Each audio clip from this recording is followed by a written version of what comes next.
Hello, everyone, and welcome to the latest episode of the Hemlane Hustle. Joining me today is Soli Cayetano, the face behind Lattes and Leases with over 145,000 followers.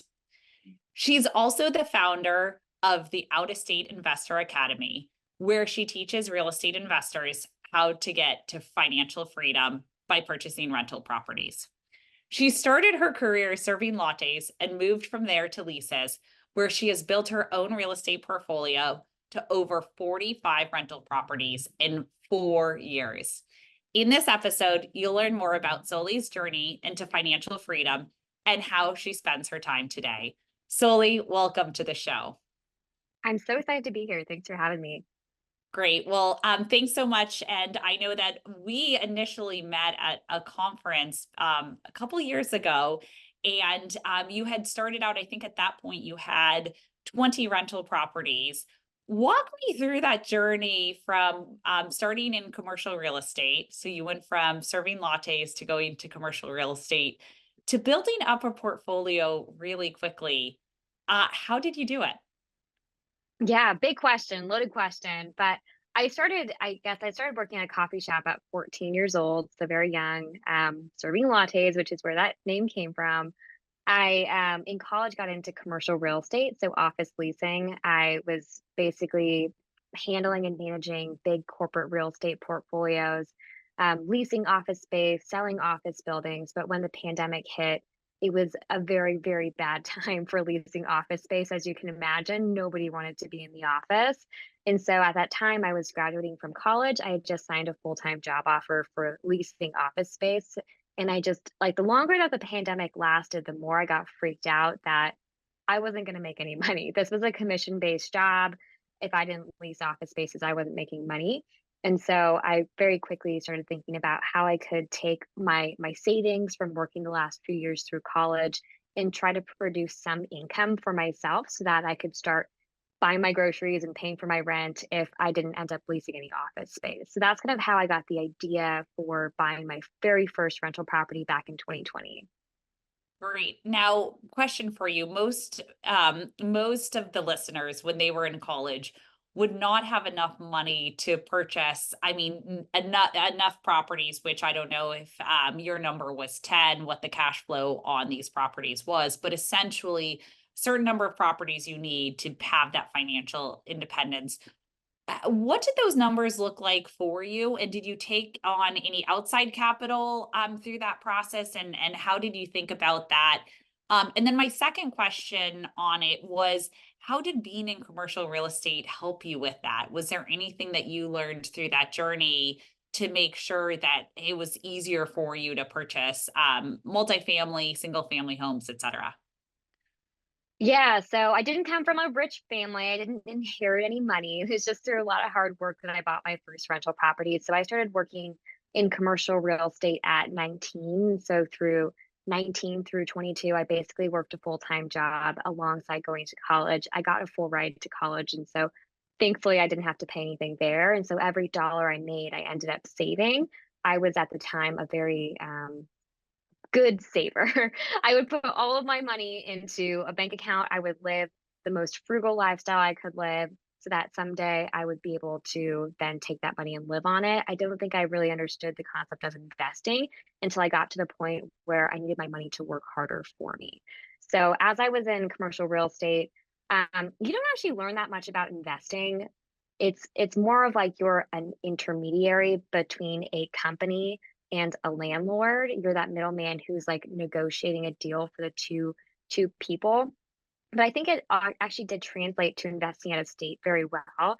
We did deals across the country. So I did deals in Kansas and Alaska. One of my very first deals was selling 90 acres in Alaska.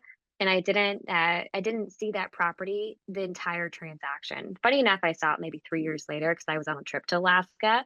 But I learned to kind of utilize market data from local real estate agents, and trust the process and trust that things were getting done and really let go of the day-to-day on the ground things. I think a lot of people with out-of-state investing have trouble letting go with day-to-day things. They want to run to their properties and fix the toilet or or lease the property themselves. But because I lived in the Bay Area, I couldn't afford to invest locally. It really opened my mind up a little bit more to the possibility of being able to do everything long distance. How did you even think about Alaska? So I understand the long distance. Obviously, most of our users on the Hemlane platform are out of state, right? They invest out of state, manage their properties remotely. How did Alaska even come up on your radar as a place to invest and purchase so many acres? So that one was actually for my commercial real estate job. So we Okay. managed AT&T's corporate portfolio. They happened to have a bunch of land all over the country. And so that was one of like when I did transactions, I would do, office buildings in Los Angeles, land in Kansas, an office lease in the Bay Area. All of my portfolio is actually built. Most of it is in Cincinnati, Ohio, and in Augusta, Georgia. Now, my latest purchase is going to be in Palm Springs. But how I originally found my market in Cincinnati, Ohio, was actually through a brokerage trip that I had to take.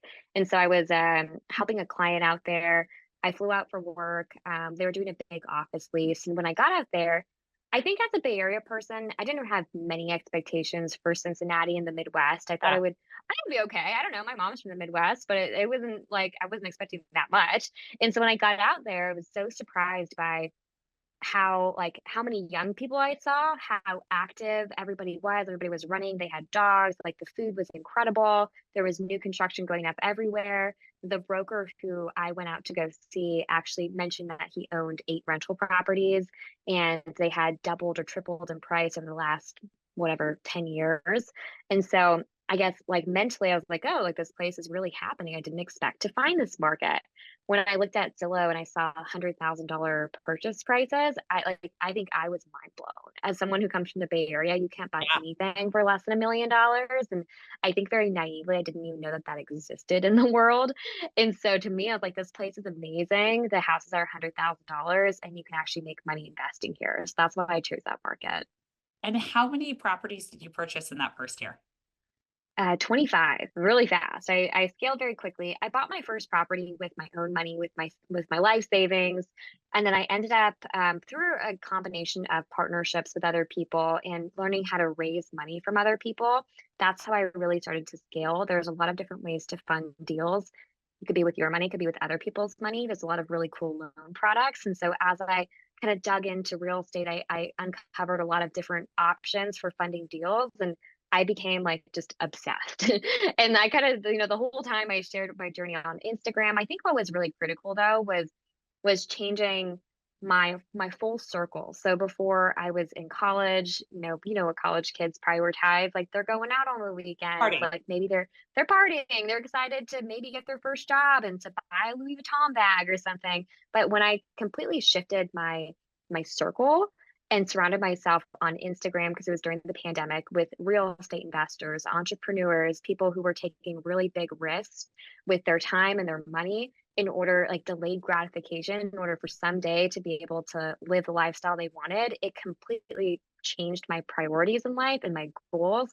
And after that first one, I was like all in committed to doing it.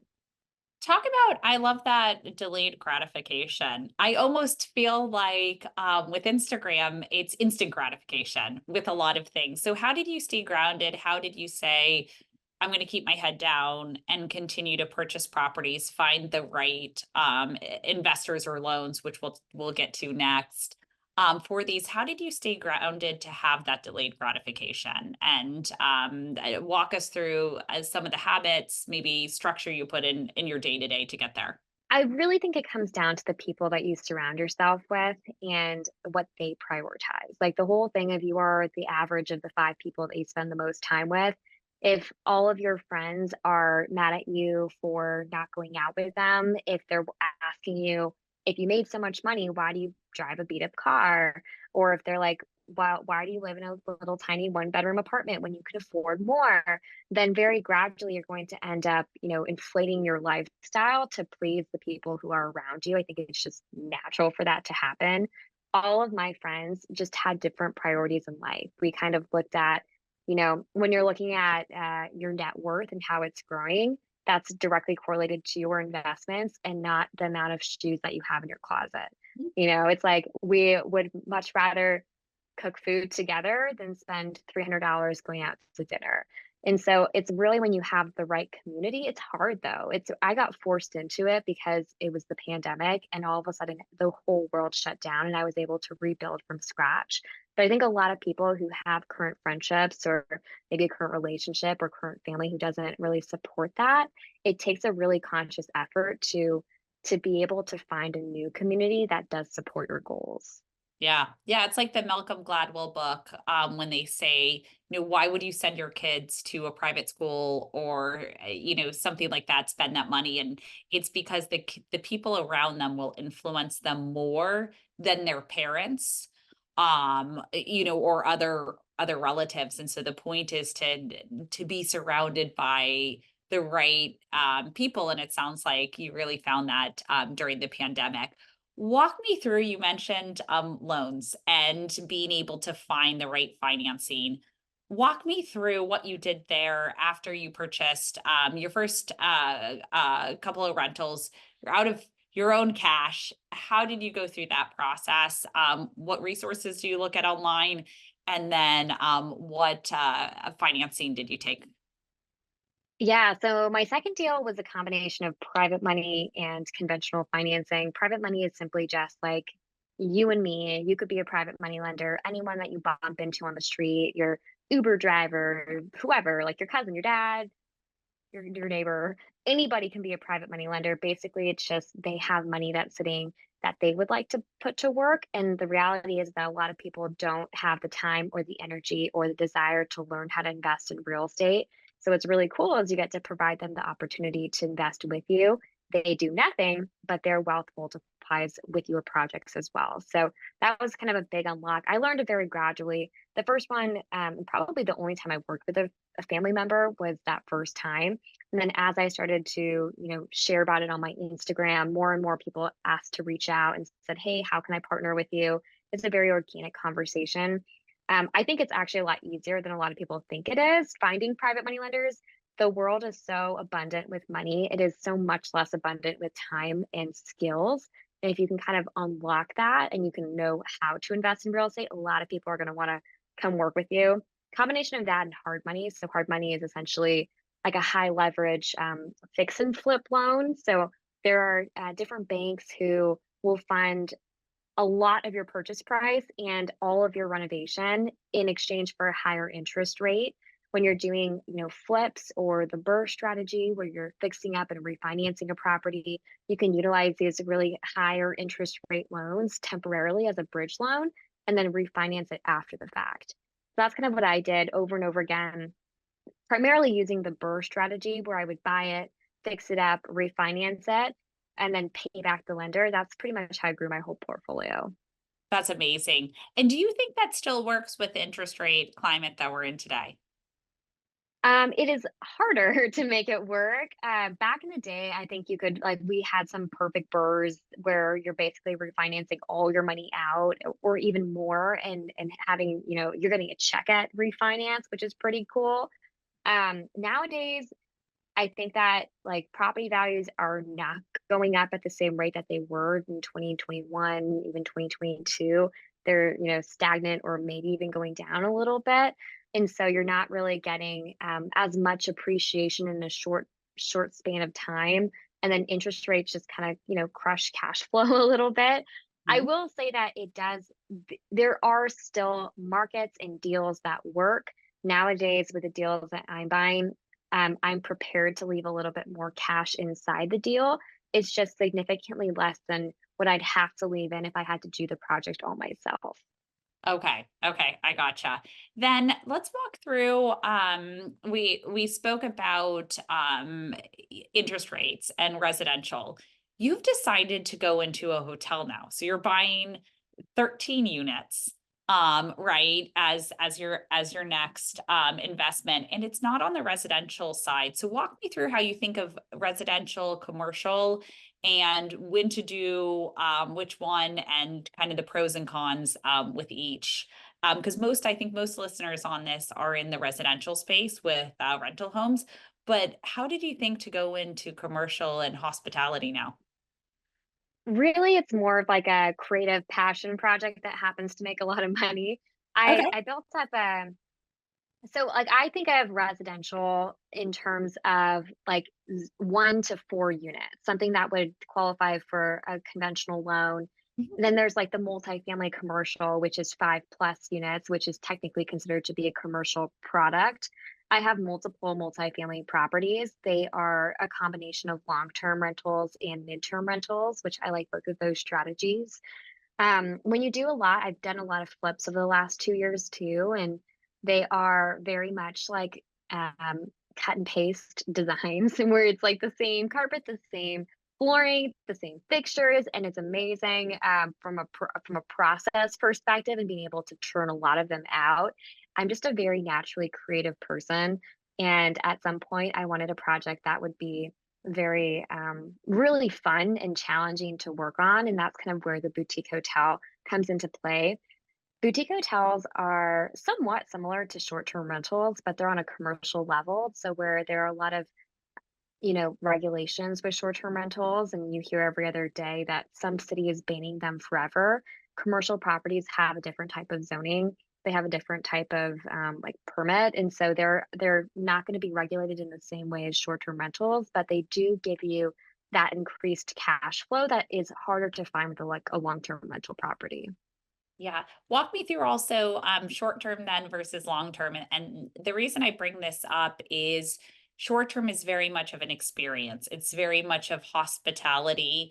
And I think from an expectations perspective, the expectations are so much higher that absolutely nothing ever goes wrong. And as part of that, the owner has and the property manager has a lot more responsibility, who's ever owning and operating the asset, because in the long-term space, if you have a tenant there for a year, a lot of times they're doing the landscaping if it's a single family home, or they're helping, submit repair requests as needed. They don't expect that everything's going to be perfect and that no repair requests would need to be submitted. So walk me through how you think about short term versus long term, and is there which strategy do you prefer? Or midterm, that's the Midterm. solution Oh kind of yeah. in Yeah. the interim. I think that they are beneficial for different personalities, different risk tolerances, and different levels of just like timelines that people have. So I help a lot of people and set goals and pick strategies for what works best for them. And so there are a lot of people who come to me and say, I want to quit my job tomorrow, like, or yesterday. I have this amount of money. I'm willing to do whatever it takes to get there. But like, what is the fastest way to get to financial freedom through real estate investing? It's not going to be a long-term rental, unfortunately. You're probably going to get, $100, $200 of cash flow in this market, maybe a little bit more, maybe a little bit less, but you're having to stack a large amount of units to get there, where a lot of people, like I know people who have short-term rentals where they net a couple $1,000s per unit. And so if your goal is I have a higher risk tolerance, I have a very short timeline, and I'm willing to do what it takes to have a short-term rental, I think that that can be very effective. However, that's not me. And so that's why the majority of my portfolio are long-term rentals and a couple midterm rentals. I used to have short-term rentals. I transitioned them into midterm rentals, which is essentially 3 to 6 month stays from traveling professionals. What I like about that is that the client base tends to be a little bit nicer and more responsible because they're typically travel nurses or traveling executives. They all they do is work and sleep, and I haven't really had very many problems with any tenants, and they also don't expect everything to go perfect because they know they're gonna be there for 3 or 4 or 6 months, and they're okay if something takes a couple days to get fixed. So I feel like midterm rental has emerged as kind of a hybrid between the 2 solutions. If you want to get there moderately fast. Like we have midterm rentals that cash flow 500 bucks, 600 bucks, 800 bucks per unit, and it's much more meaningful than a long-term rental. It just does require a little bit higher touch. I would put boutique hotels in the short-term rental category. The actual hotel that I'm working on is fully staffed though, and so I see it more as an operational business in addition to owning real estate. it's a little bit different. There's going to be general manager, cleaning people on staff, and so it operates at a different scale than short-term rentals. But for me, I'm willing to put the time in. I have a whole team that handles the operations process, and I see it as a different kind of investment than my long-term rental portfolio. Yeah, most definitely. I think having the right team in place is incredibly important. We see that as well, that you can mitigate risk on the short-term side very similarly to how we do it on the long-term side, which is having the right people on those calls when something goes wrong, like an HVAC goes out, like a heater goes out, having the right people on the calls if the tenant is late on rent for mediation. And so I would assume with short-term and with the hotel, it's very similar. Having the right general manager in place will do wonders. So you work a lot with students, and the students that you have, correct me if I'm wrong, are ones who are getting started in real estate. They might have something like an ADU in their backyard, and now they want to purchase more properties. I'm sure you get this question a lot, but nowadays, where are the best places to purchase rental properties long term? Or do you tell them it depends on their situation? How do you help your students find the right markets? Yeah, it's a good question. I say that the best market is it's an intersection of what fits your personal buy box, meaning what is your budget mostly. So if people only have $20,000 to invest, you're probably not looking in markets that are over half $500,000. And what are your priorities? Are you looking for appreciation? Are you looking for cash flow? I would say probably 90% of the people tell me they want cash flow to quit their job. That means that you're looking in more affordable areas like the Midwest and not in higher growth areas, maybe like Raleigh, North Carolina. So those are some things that you have to pay attention to. The last thing is where you have the strongest competitive advantage, and that just means where you know somebody who is Mhm. able to then introduce you to the market and the team. And so when I was choosing my market, I mentioned that broker who I met who had a couple rental properties. He jumped on a Zoom call with me and just said like, "Okay, here's Cincinnati as a map, and here's the main laterals and the highways, and this is where you stay, this is where you don't want to invest, and this is why. Here's the path of progress. Here are all the new developments, and here's my realtor. And if you want me to walk through a property, I will." And so, like that to me, I'm like, why am I going to look at any other market when this is my competitive advantage? I don't know anyone else in any other market, but this guy is willing to help me. He's proven to be successful. He has a team and he knows the market really well. And so that's how I kind of chose my market. Now, I have been a lot of other people's competitive advantage. And so when people come into the community and say, I want to invest in a place that has more affordable prices. I want cash flow. I want to be able to do midterm and long term.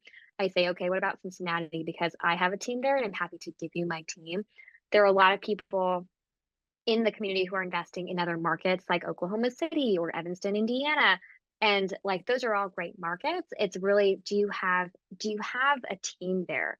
If you don't, you're gonna have to start from scratch and it's gonna be so much harder for you. The best thing to do is to find just like a local investor. They don't have to live there, but they have to be successfully investing there.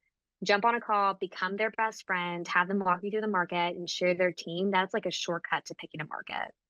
Definitely. I think, and it's the trust because I do know there are some real estate agents out there who just want the deal, right? And very much, if I want the deal, here's something for you. And I think for me, the best real estate agents I've worked with is like, no, that's a terrible deal. Do not touch it. The numbers look great on paper, but like Dana, do not touch that one. And so I really think having the right team in place is incredibly important, and making sure that you have that buy box and you know what your buy box looks like. Um, Mhm. the next thing I want to talk to you about is failure. And I truly believe that you learn more from your failures. A lot of times you learn more from your own failures than others, but the hope is always that you listen to others to not make those failures. What are some things that you in real estate where you made the wrong decision and it ended up costing you a lot of money, and what can others learn from it? Yeah, I mean, this is like goes back to having a good team. When I was buying a bunch of flips, this is maybe like 2.5 years ago, and I bought a flip without using a real estate agent in a new part of town that I wasn't super familiar with. I had seen it on Zillow, and I was like, well, it looks like a good price based off of the numbers, look like you could make a lot of money. And so I just kind of reached out to the listing agent and said, hey, I'd like to make an offer. And I made the offer myself with a partner that I was working with. We thought that was a great idea until we actually flew out to see the property, and we're like, oh my goodness, this area is so scary. Like, I would not walk. I like, I was so scared every time I was there by myself. There was times when people were banging on my door, like on the door while I was there working on it. Again, this was like back in the day when I would Yeah, DIY some stuff, and I yeah, was like hiding on the floor, like talking to my assistant. She's like, "I'm gonna call the police," type of thing. Um, and so we ended up losing, I think it was like $25,000 off of that project, for a variety of reasons. One of them, which was just like, I thought that I was saving a couple bucks by not using a real estate agent. Instead, I lost $25,000. And yeah, so any real estate agent who would have represented me and had my best interest in mind would have told me that, hey, this street is not very safe. The numbers that you want to achieve, they just don't, they're not going to work, because when you look at all the comps, you look at comps out of state, and it's very street by street. There could be a street 2 streets from there that is beautiful streets, like tree lines, families live there. 2 streets away, nobody walks down that street. But unless you live there, you don't really know that. And so we were pulling comps from point 0.5 miles away, but they're like, that's a completely different area of town. And I had no idea. So that was a good lesson there. We also, I was only there for part of that project at the end because I really had to like clean up the mess that we made. We had a couple contractors who just weren't working out. I think we had like 2 other contractors that worked on it before the third one finished it. And so after that project, we ended up hiring a project manager, which was really just a local investor who was able to stop by a project every week. And I sure. think we paid him like $100 or something to check in on the project, to make sure that it was done right, to take pictures for us, to talk to the contractor. Best money we've ever spent ever.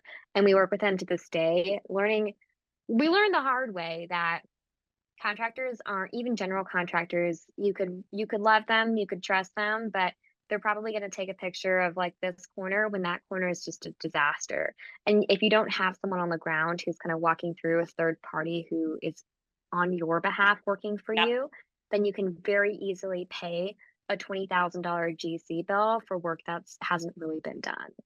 Yeah, most definitely. Well, Soli, I don't know, you're part of that 0.1% of investors out there, where I don't know many others who have built up 45 rental properties in 4 years.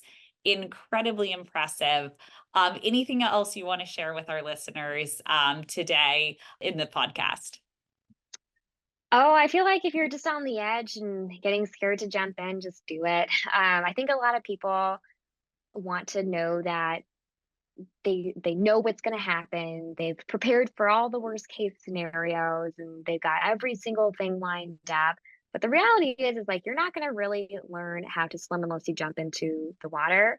You're not going to really learn how to invest in real estate unless you actually buy a house. Obviously, there's some level of education that you need to avoid buying bad deals, like learn how to analyze deals, find a good team, find a good community.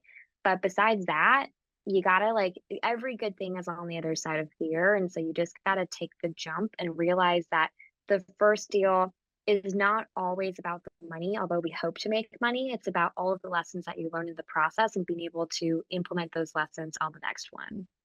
Great. And I couldn't agree more, because I think that the world needs one, more real estate owners, more rental properties out there in market, especially with the affordability crisis that we have.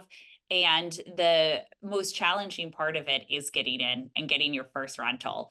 So thank you so much, Soli. If anyone would like to connect with Soli, she has on Instagram, just type in Lattes and Leases. There's over 145,000 subscribers on her Instagram. Thank you so much for being on the show today. Thanks for having me.